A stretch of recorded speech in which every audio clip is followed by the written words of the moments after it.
On est dans ce qu'on appelle, d'abord la période du Kali Yuga, donc c'est la période de destruction, donc c'est des cycles, hein, cosmiques, donc on est dans la période de destruction. On détruit pour reconstruire, donc c'est la période où Shiva vient détruire.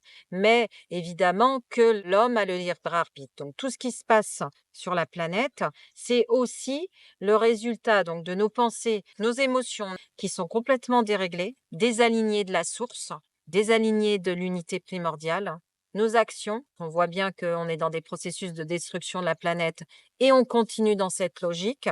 Donc forcément, tout ça fait que voilà, hein, ça va pas aller en s'améliorant. Et il y a aussi cette lumière qui descend depuis 2012. On est dans l'alignement des planètes de l'axe galactique et donc on a une entrée massive des photons du grand soleil central en fait, hein. On est bombardé, notre soleil, il y a des éruptions solaires très très souvent. Donc on se prend des photons en permanence avec des vents électromagnétiques. Donc tout ça, ça arrive sur la planète. Tout ça, ça modifie la matière des gens, puisque c'est de l'information, hein. La lumière, c'est de l'information.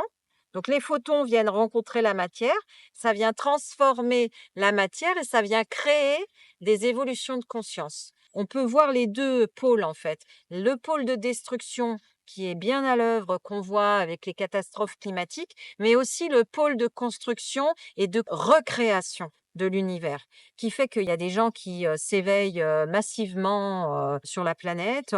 Il y a quelques années, il y a ne serait-ce que 10 ans, il n'y avait pas autant de gens éveillés ou qui s'intéressaient au développement personnel ou à la spiritualité. Donc on a vu ça les dernières années, on a vu une éclosion du développement personnel, du champ de la spiritualité ou des religions. Tout ça, c'est en même temps en fait. Il y a à la fois la destruction et la recréation parce qu'en fait, ça recrée un nouveau monde. On change de fréquence, on va vers la 5e dimension, donc forcément, et on va quitter l'ancien.